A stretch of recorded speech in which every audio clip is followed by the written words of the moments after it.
Have you just started your journey on playing Blox Fruits? Well, not to worry, as in this video, I'll be giving you a complete and very detailed introduction to this game, along with tips and tricks. Alright, let's begin. When you first start the game, you will be greeted with this menu. You can choose to be a pirate or a marine. I prefer pirate, but it's your choice as it will barely affect your journey. Once you choose a side, it'll teleport you to their spawn island. Now that you know that, let's move on. The leveling system is one of the most important things you must understand in this game. On every island that is enemies, there will be a quest giver. He will ask you to defeat specific enemies, and once the quest is complete, it gives you money and experience to level up. Every time you reach a certain level, you'll be able to go grind at a new island, which will give you more money and experience, but harder enemies to defeat. Every time you gain a level, the amount of experience you need to gain another level will slowly increase. As you can see on the bottom left, I'm max level, and the experience I need to level up is around 125 million. If that number sounds intimidating, it really isn't, as like I said before, as you level up, the quest givers on higher level islands will give more experience. Now that you know the leveling system and how it works, let's move on. Stat points are another one of the important things that you must understand in this game. Every time you level up, you will gain 3 stat points, which you can use on the 5 sections: melee, defense, sword, gun, and Blox Fruits. When I was a beginner, I thought when I reached max level I would be able to max all the sections, but no, you can only max out 3 sections. I recommend using your stat points in only 3 sections, and not splitting it among all the sections. I highly recommend putting stat points in defense and melee. Melee gives you 5 energy, and defense gives you 5 health. So you should definitely use stat points on melee and defense, and for the other stat point, it can be on sword/gun/Blox Fruits. And when you put 1 stat point in either melee, gun, sword, or Blox Fruits, it'll make that item do plus 0.5 more damage. So you should definitely use your stat points wisely, and not put them into random sections which won't benefit you. Now this tip is for really low level beginners, level 55 or less, so if you're above that level, you can skip this part if you want. If your level is below 55, you can use the method I'm about to show you to gain levels really fast. First, become a pirate since it'll save some time, and if you're a marine, just leave and rejoin the game and join pirates. Now buy a boat and follow where I go.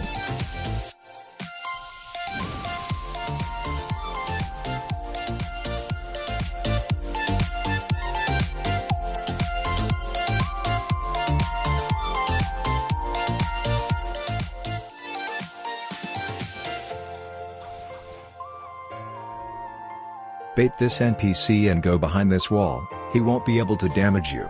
Now just keep spamming the NPC with your clicks till it dies, and it'll gain you a bunch of levels and mastery.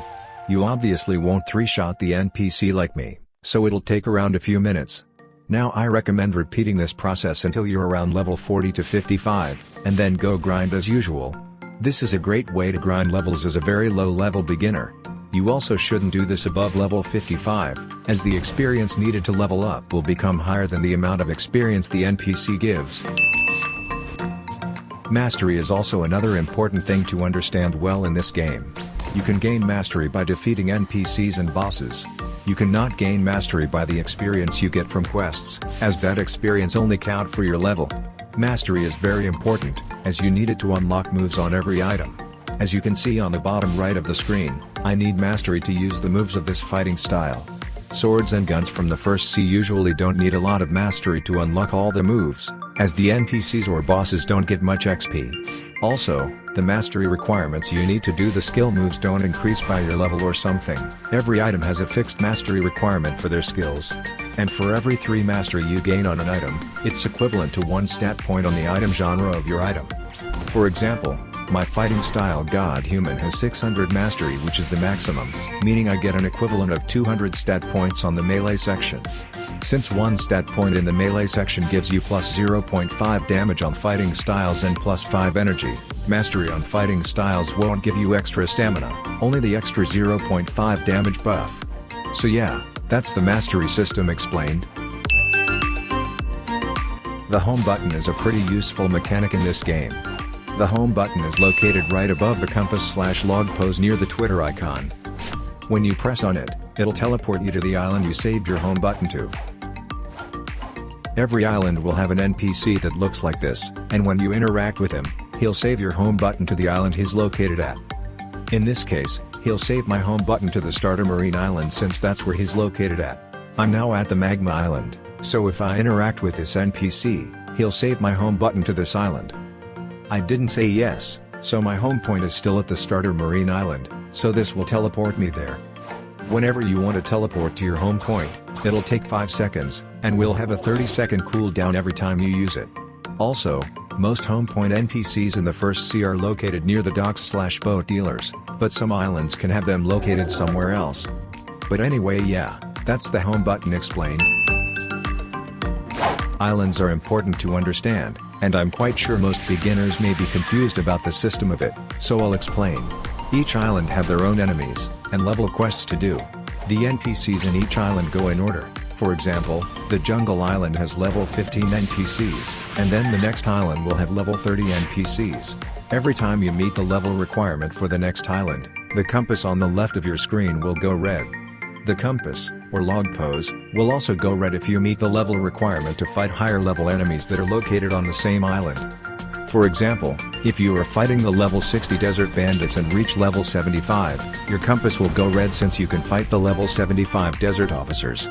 Now, let's say you want to explore high-level islands, cause why not? And you go to an island which is much higher level than you. In this case, let's say you're level 200 and want to fight the level 625 enemies, cause once again, why not? You'll be able to fight the enemies, even if they are a higher level than you, but you won't be able to accept the level quest since they have a level requirement. So it's useless to fight higher level enemies if you don't meet the level requirement for the quests, so just grind normally. The only exception is if you are a really low level, and you're doing the fast leveling tip I mentioned previously. And now that you know how the islands work, let's move on. If you've ever played a simulator game in Roblox or something like that, you probably already know what codes are. Codes in Blox Fruits are actually very useful, as they give either 2x experience for 20 minutes or more, or a free one-time use stat refund. If you use every single code in Blox Fruits, you will get around 6 hours of 2x experience, and like 2 to 3 free one-time use stat refunds. You can find Blox Fruits codes by literally just searching Blox Fruits codes on Google or whatever you use. And if you want to use a code, just press on the Twitter icon on the left and type in the code. Now that you know all of that, it's important that you don't use all 2x XP codes. Yeah, grinding with 2x level experience is really nice, but you should definitely save some 2x experience codes for the future seas. If you don't know what seas are, when you first start the game, you'll be in the first sea, which is the basic world. And then when you reach level 700 you can join the second sea, which is a whole new world with harder grinding islands, better weapons, items, and all the good stuff. And then when you reach level 1500 you can join the third sea, which is once again a new world with harder grinding islands, better weapons, items, and all the good stuff. So my point here is to save some 2x experience codes for the future seas, as they are going to be much harder to grind. Now you can use some 2x experience codes whenever you feel like you need a boost, but make sure to control yourself and not use all the codes too early. When you first join this game and begin your journey, you have a chance to be one of the 4 following respective races. Human race, 62.5% chance to spawn as it, default. Rabbit race, 12.5% chance to spawn as it. Angel race, 12.5% chance to spawn as it. Shark race, 12.5% chance to spawn as it. You know what race you are if your avatar had any of the attachments I showed on the pictures for each race except human. If your avatar doesn't have any attachments from the photo, such as shark fins, angel wings, then it means you're the default human race. Now that you know all of that, here are the buffs of every race, not upgraded. Human race, no buffs. Shark race, decreased damage from water, if you've eaten a devil fruit, and extra movement speed in water. Rabbit race, movement speed increased by 1.5 times. Angel race, you jump slightly higher. So yeah, those are all the buffs of each race, non-upgraded buffs since you need to be level 850 plus to upgrade a race. If you want to change your race because you have the human race or something, well you can in the first sea, you can only change your race in the second or the third sea. But if you are pay to win, you can change your race in the shop menu for 90 Robux. Now that you know all the buffs of races and why you may have spawned with the wings or fins, let's move on. Now this part is for the people who will spend Robux on this game, so you can skip this part if you are free to play.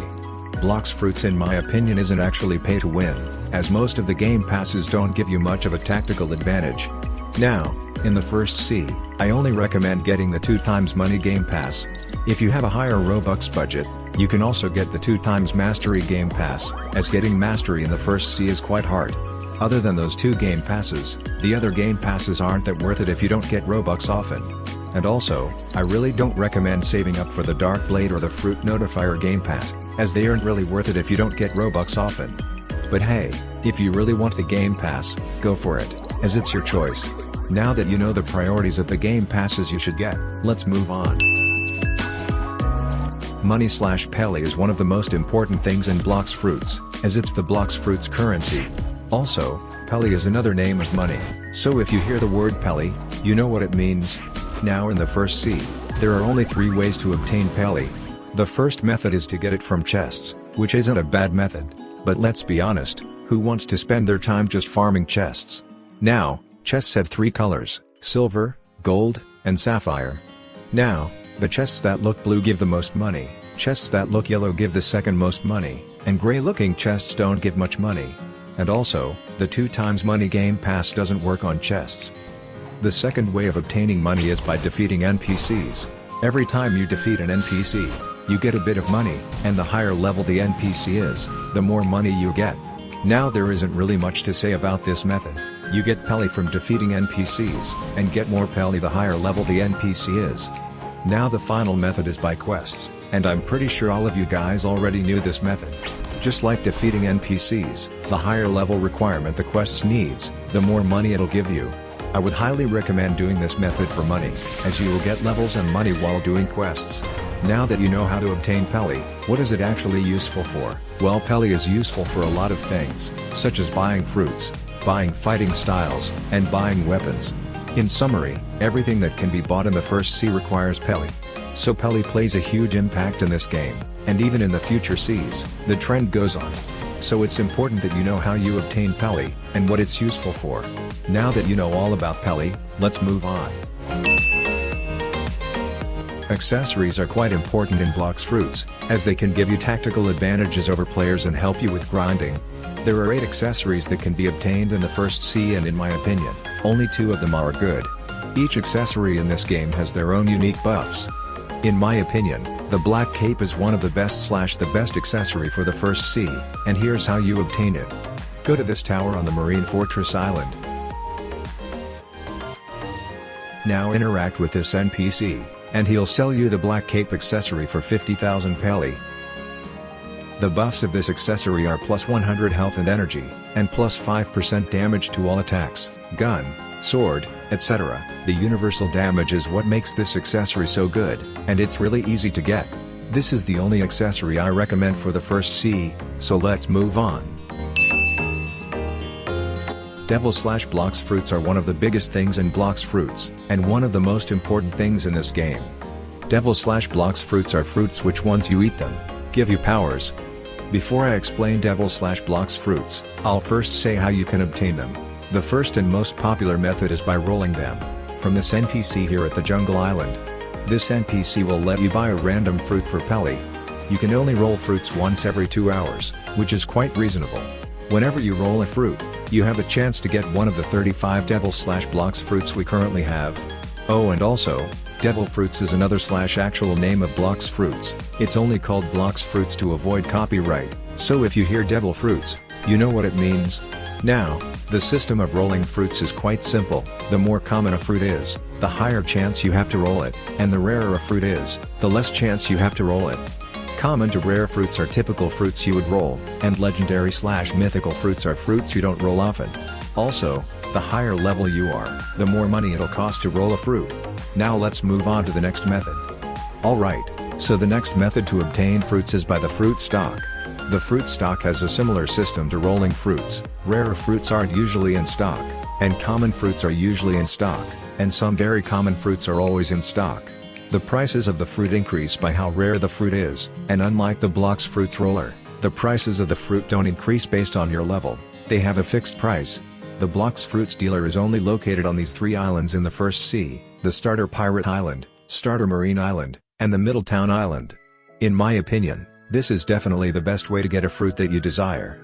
Instead of just trolling for a fruit and having a random chance to get a fruit that you want, which won't be likely, especially if it's rare, you can wait for it to be in stock. If you want a really rare fruit, let's say like Blizzard/Leopard, you might as well wait for it to be in stock, as you'll probably spend more money rolling for it than the price it costs on the fruit stock. Now, let's move on to the next method.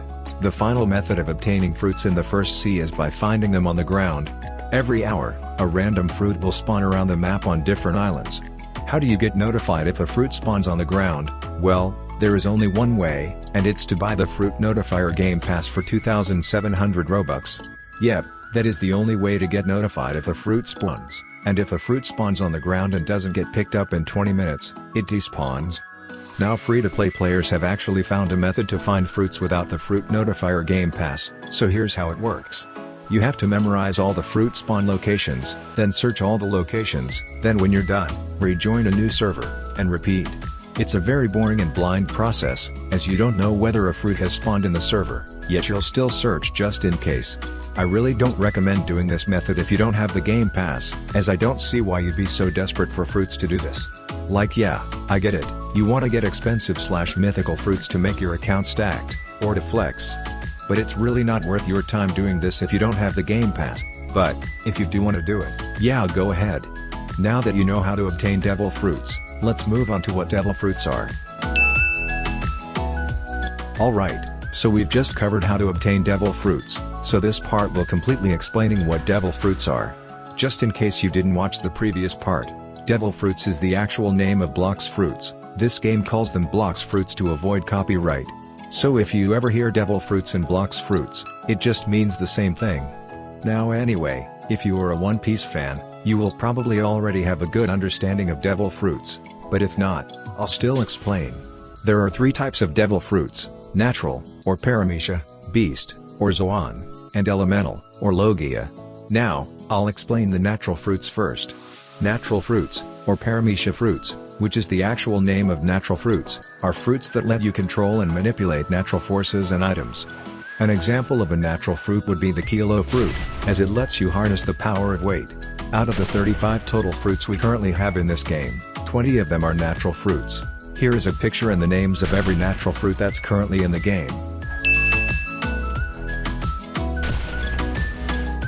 Most natural fruits such as Revive, Kilo, Diamond, etc., are really bad for everything, while some other natural fruits like Spirit, Quake, Portal, etc. are great for PvP.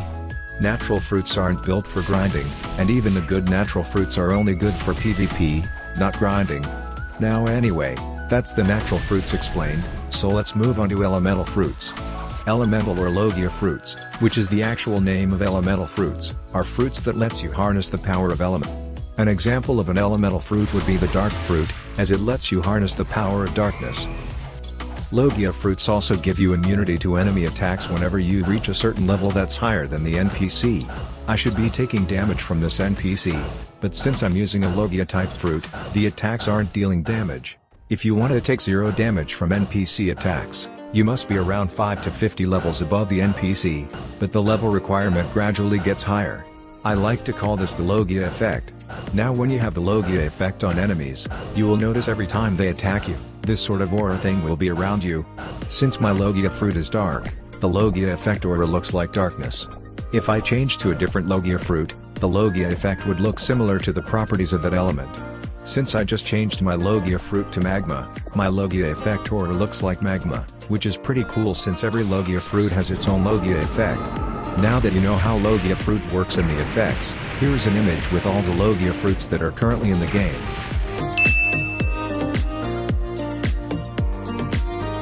Also, if an enemy has Haki, your logia effect won't work, regardless of your level.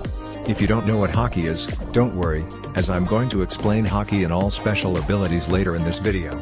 Now, you can easily distinguish if an NPC has Haki by looking at their hands. If it's like this shiny black color, it means they have Haki.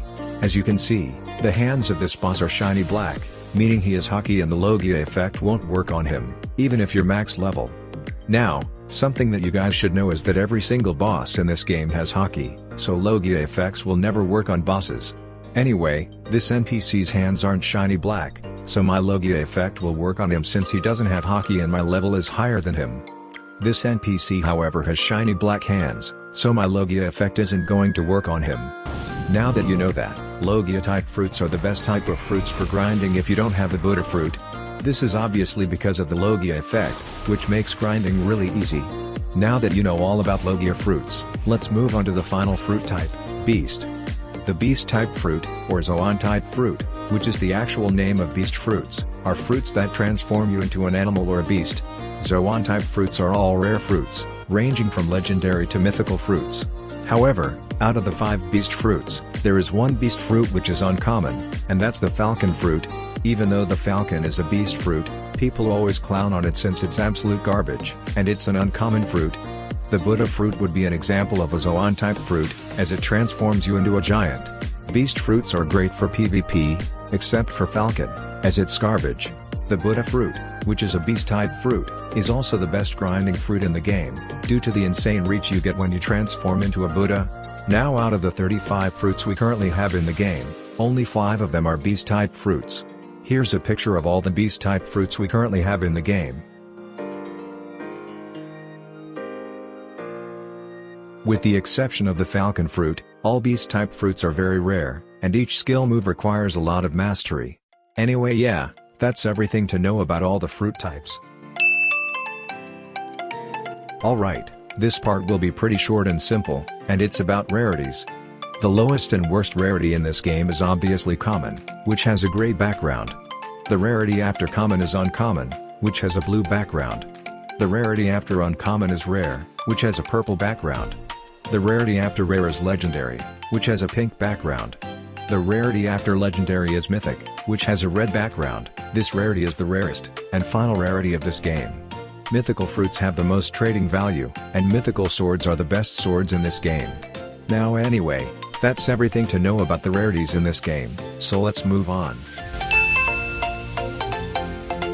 The Saber Sword is definitely the best sword for the first C, if you don't have the Dark Blade, which costs 1,200 Robux. Now to get the Saber Sword, you must be level 200 plus and do the quest I'm about to show you. Alright, if you meet the level requirement, follow the quest I'm about to show to obtain the Saber Sword. You will first have to light up 5 buttons in the Jungle Island. The first button is located near the Blox Fruits gacha, follow me for the other locations.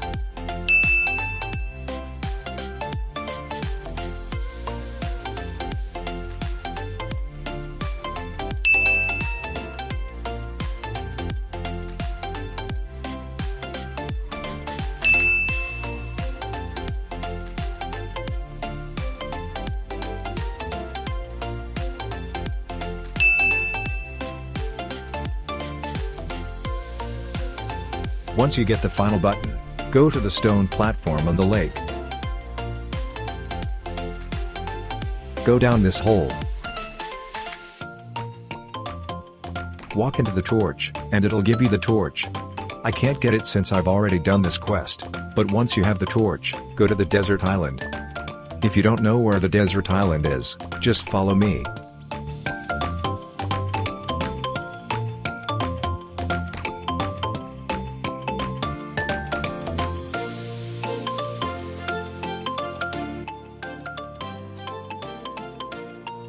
Go to this sinking house and enter the door.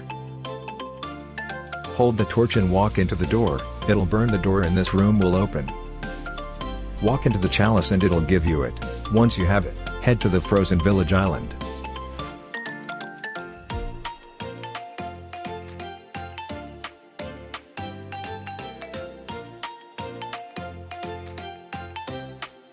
Go into this cave, and then hold out your chalice to this water leakage. Your chalice will then be filled with water. Once it's filled, go up to the houses. Go into the house and interact with the sick man. He will take your chalice filled with water. He will ask you to meet up with his son, so go to the pirate village since that's where his son is located.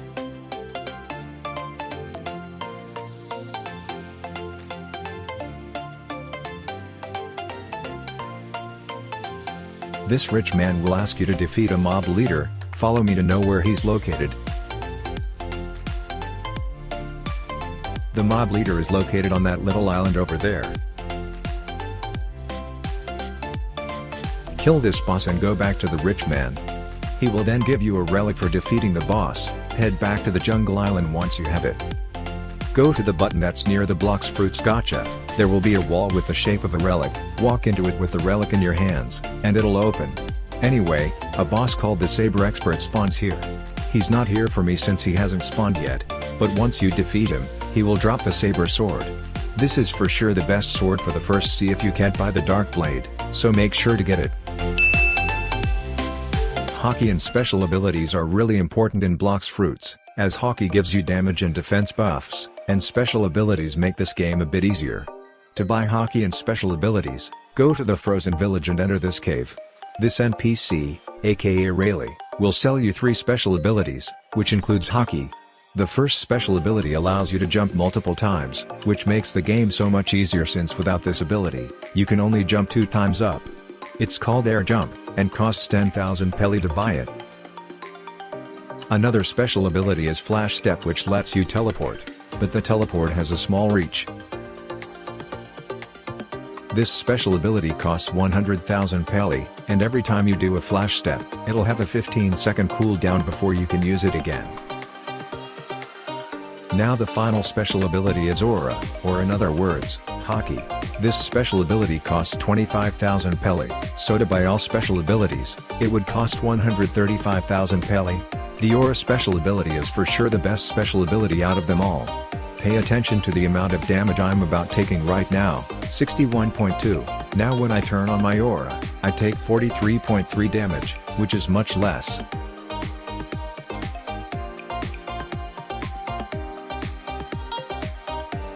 I also deal much more damage while my Aura is active. Now there are 5 stages of Aura, everyone starts at stage 0 when they buy this ability, and the highest is stage 5.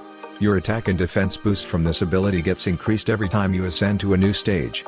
To unlock new Haki stages, you must attack enemies like thousands of times using either a sword, gun, or fighting style. If that sounds confusing, I'll leave a card up top of a video I made explaining what Aura Haki is and how to max it fast, as it's way too complex to explain it all in this video. Also, to level up your Haki, or receive the buffs of the Haki, you must have it enabled.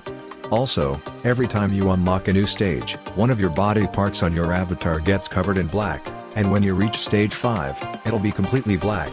If you want the visual looks to be stuck on stage 0, only black around your hands, so you can see your entire avatar, go to the middle town. Follow me.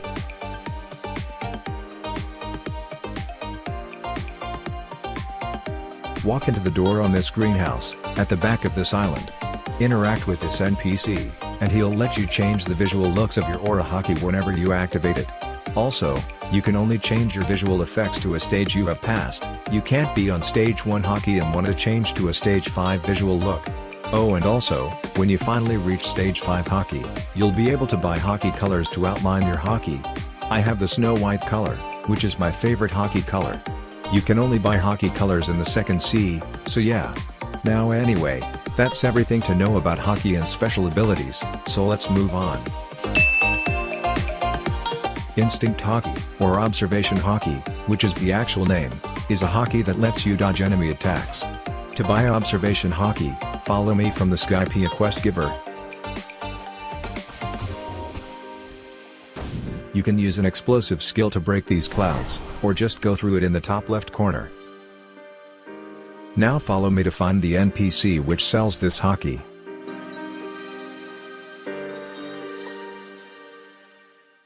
This NPC will sell you Observation Haki for 750,000 Beli. When you first buy Observation Haki, you will be able to only dodge one enemy attack, but the more you keep dodging, the more dodges you can do.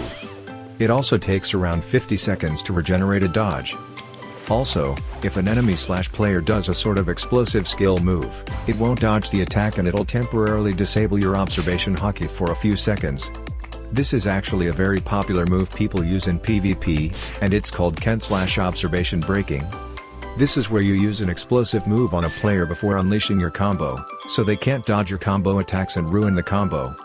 Now anyway, when you first buy this Haki, you will notice your screen will be much darker and a bit blurry than mine. You will also notice you can't see the levels of NPCs/players. Now the reason for all of that is that I have observation V2, and to get that, you must be in the 3rd sea and must master this Haki. To master this Haki you must have like 5,000 dodges. So this is why I highly recommend getting this Haki as fast you can, so you can max it fast, and upgrade it to V2 when you reach the 3rd sea. But other than that, there's nothing else to say, so let's move on. Fighting styles are one of the most important things in Blox Fruits. When you first start Blox Fruits, your first fighting style will be combat. It's the most basic fighting style, and the worst one too. If you still don't understand what fighting styles are, it's simple.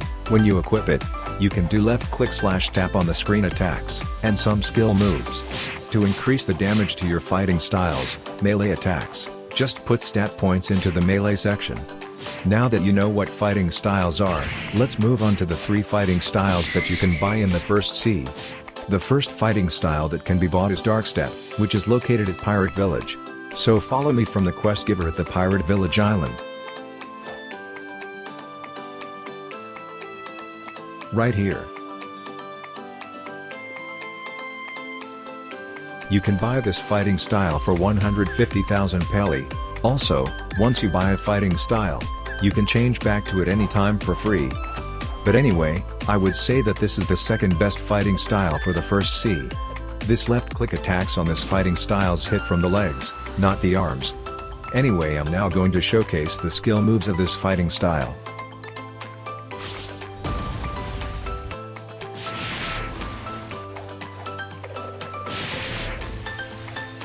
This fighting style also has a V move, which has a 60 seconds cooldown. This move sets your legs on fire, and makes the skill moves do more damage. It doesn't increase the damage of left click attacks. Also, when you use your V skill, only one of your legs will be on fire. To have both of your legs on fire, you must use the V skill 100 times. Now, let's move on to the next fighting style. Now, the second fighting style in the 1st sea is the electric fighting style. To buy this fighting style, go to the docks at the Skypea Island and follow me. Right here. You'll be able to buy this fighting style for 500,000 Beli. Now, I don't recommend buying this fighting style, since it has slow left click attacks. But anyway, here's a showcase of the skill moves.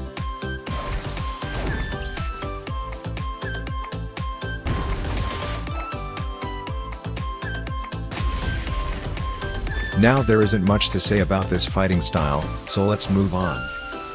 The final fighting style that can be obtained in the 1st sea is located at the underwater city. Alright, follow me from the quest giver.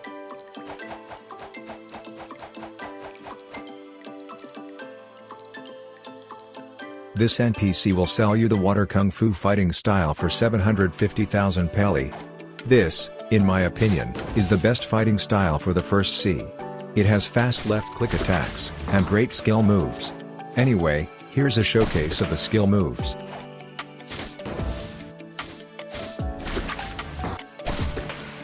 Anyway, yeah, that's everything to say about this fighting style and fighting styles in general.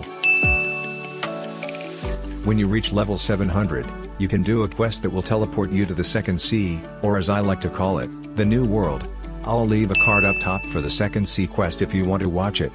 But anyway, when you unlock the 2nd sea, you will have access to bigger islands, fruit awakenings, upgrading all skill moves to V2, and more cool stuff. But anyway, yeah, that's a complete starter guide to the 1st sea. Anyway guys, that's the end of this video. If you found this video useful, please make sure to like and subscribe, as this video took me a long time to make. Anyway, bye.